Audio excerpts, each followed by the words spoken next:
Selamat pagi anak-anak. Gimana kabarnya pada pagi hari ini? Semoga anak-anak sehat selalu ya. Pada pagi hari ini Ibu akan menjelaskan materi tematik tema 5 subtema 1. Pengalamanku di rumah. Bahasa Indonesia. Menjelaskan ungkapan permintaan maaf. Permintaan maaf biasanya diucapkan saat melakukan kesalahan. Permintaan maaf harus diucapkan dengan santun dan menggunakan nada yang lembut. Perhatikan anak-anak contoh ungkapan permintaan maaf. Dedi, apakah kamu melihat pulpen di atas meja ini? Maafkan aku, Bu. Aku tidak sengaja membuangnya ke tempat sampah. Aku kira isi tinta pulpen itu sudah habis. Iya, tidak apa-apa, Nak. Lain waktu kamu harus memeriksa terlebih dahulu sebelum membuangnya ke tempat sampah. Baik, Bu. Permintaan maaf harus diucapkan dengan santun. Tujuannya yaitu agar orang yang mendengarnya dapat menerima permohonan maafmu. Kamu dapat menanggapinya kembali dengan mengucapkan terima kasih. Menuliskan ungkapan permintaan maaf. Perhatikan anak-anak, permintaan maaf harus dilakukan dengan santun.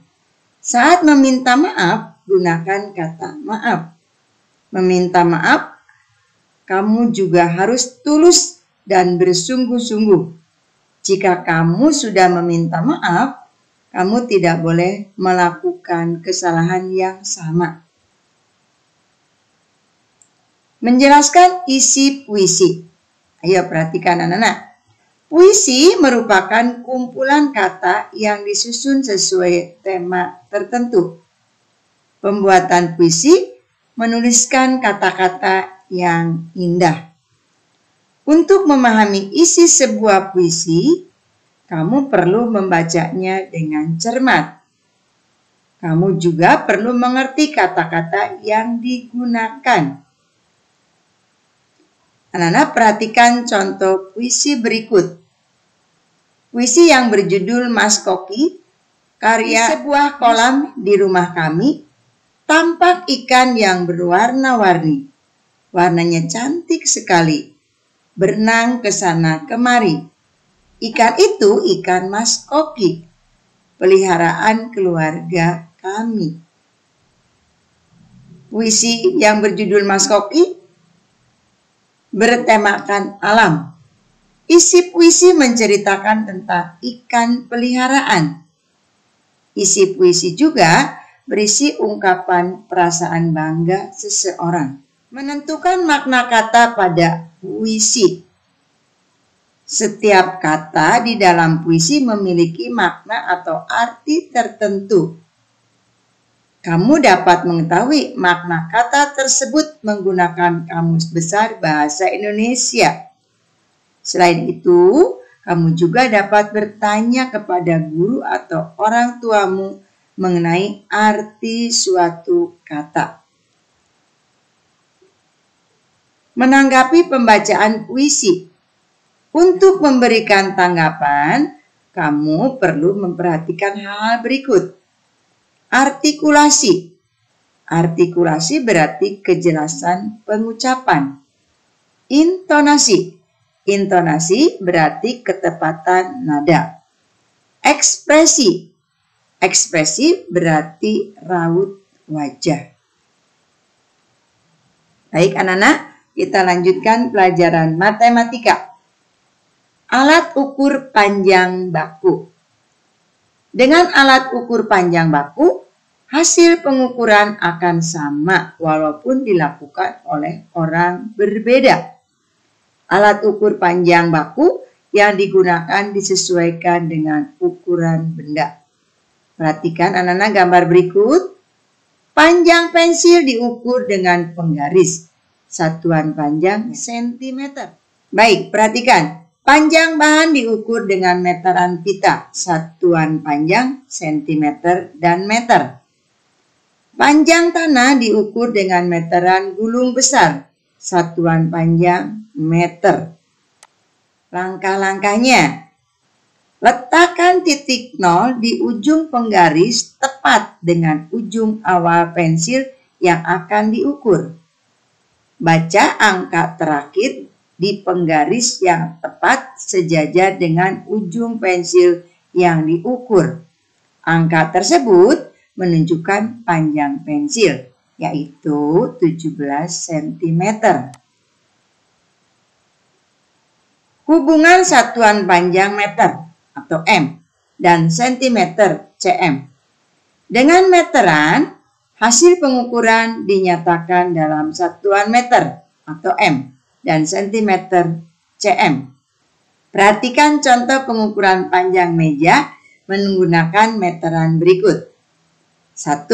Letakkan titik 0 di ujung meteran tepat pada ujung awal meja yang akan diukur. 2. Bacalah angka terakhir pada meteran yang tepat sejajar dengan ukuran meja lainnya. Angka tersebut menunjukkan panjang meja yang diukur. Jangka sorong. Jangka sorong biasanya digunakan untuk mengukur panjang garis tengah benda-benda yang bentuknya bulat atau lingkaran. Secara umum, jangka sorong terdiri atas dua bagian. Perhatikan, bagian tetap, yang ini bagian geser. Fungsi alat ukur. Perhatikan anak-anak, penggaris biasanya digunakan untuk mengukur panjang benda yang kurang dari 30 cm. Meteran dapat digunakan untuk mengukur panjang benda yang lebih dari 30 cm. Jangka sorong dapat digunakan untuk mengukur panjang garis tengah atau kedalaman benda-benda berbentuk bulat atau lingkaran. Sekarang kita lanjutkan pelajaran PPKN. Pengamalan sila pertama Pancasila di rumah. Perhatikan anak-anak, sila pertama mengajarkan kita untuk selalu mengingat Tuhan dalam kehidupan sehari-hari. Perhatikan gambarnya anak-anak. Bintang adalah lambang sila pertama Pancasila. Berikut pengamalan di rumah yang menunjukkan sikap sesuai dengan sila pertama Pancasila. 1. Bersikap jujur. 2. Beribadah sesuai agama yang dianut. 3. Menghormati dan menaati kedua orang tua. 4. Selalu bersyukur atas apa yang kita miliki. Kita lanjutkan. Pengamalan sila kedua Pancasila di rumah. Sila kedua Pancasila berbunyi, kemanusiaan yang adil dan beradab. Sila kedua Pancasila menjadi pedoman kita dalam berhubungan dengan sesama manusia. Coba perhatikan gambarnya. Rantai. Rantai emas merupakan lambang sila kedua Pancasila. Sila kedua Pancasila mengajarkan kita untuk menyayangi orang lain, berani membela kebenaran, peduli terhadap orang di sekitar kita, dan tidak membeda-bedakan sesama. Pengamalan sila ketiga Pancasila di rumah. Ayo anak-anak perhatikan. Sila ketiga Pancasila berbunyi, Persatuan Indonesia. Sila ketiga Pancasila mengajarkan kita untuk menjaga persatuan.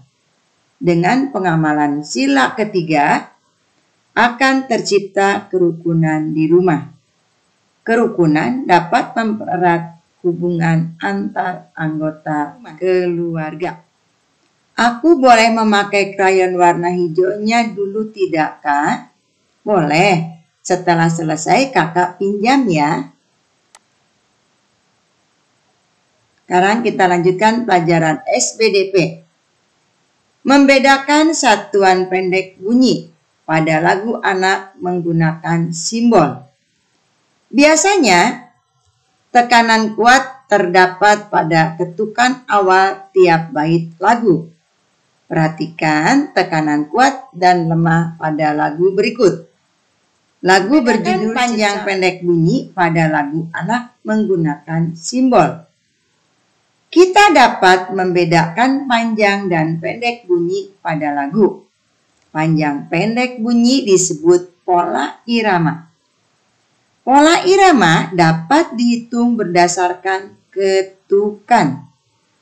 Lagu anak menggunakan pola irama yang diulang atau sama.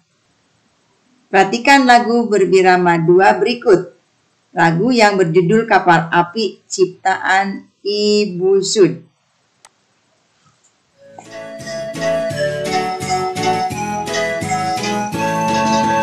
Lihatlah sebuah titik jauh di tengah laut. Makin lama makin jelas bentuk rupanya. Itulah kapal api yang sedang berlayar. Asapnya yang putih mengepul di udara. Lihatlah sebuah titik jauh di tengah laut. Makin lama makin jelas bentuk rupanya. Itulah kapal api yang sedang berlayar. Asapnya yang putih mengepul di udara. Sekarang Ibu akan memberikan tugas, yaitu tugas bahasa Indonesia. 1. Membaca ayo mengamati halaman 2-3 dan halaman 5. Kerjakan ayo menulis halaman 4. 2. Membaca ayo mencoba halaman 19. Kerjakan ayo menulis halaman 19 sampai dengan halaman 20. 3. Mengerjakan ayo menulis halaman 24 sampai dengan halaman 25. 4. Mengerjakan ayo berdiskusi halaman 34 sampai dengan halaman 35. 5. Membaca ayo membaca halaman 39 sampai dengan halaman 40. Kerjakan ayo menulis halaman 40 sampai dengan halaman 41. 6. Mengerjakan ayo berdiskusi halaman 60. Tugas matematika. 1. Mengerjakan ayo mencoba halaman 8. 2. Mengerjakan ayo berlatih halaman 9. 3. Mengerjakan ayo mencoba halaman 28 sampai dengan halaman 30. 4. Mengerjakan ayo berlatih halaman 32. 5. Mengerjakan ayo mengamati halaman 41 sampai dengan halaman 42. 6. Mengerjakan halaman 62 sampai dengan halaman 63. Tugas PPKN. 1. Mengerjakan ayo berlatih halaman 16 sampai dengan halaman 17. 2. Mengerjakan ayo berlatih halaman 50. 3. Mengerjakan ayo mencoba halaman 57. Anak-anak, semua tugas dari Ibu di-WA-kan kepada Ibu Ella. Paling telat tugas dari Ibu Ella hari Jumat pukul 12. Tugas SBDP. Anak-anak menyanyikan lagu Kapal Api ciptaan Ibu Sud. Jangan lupa divideokan, hasilnya dikirimkan melalui WA. Anak-anak, pelajaran dari Ibu pada hari ini dicukupkan sekian. Terima kasih atas perhatiannya. Selamat belajar, Tuhan memberkati. Sampai jumpa. Terima kasih.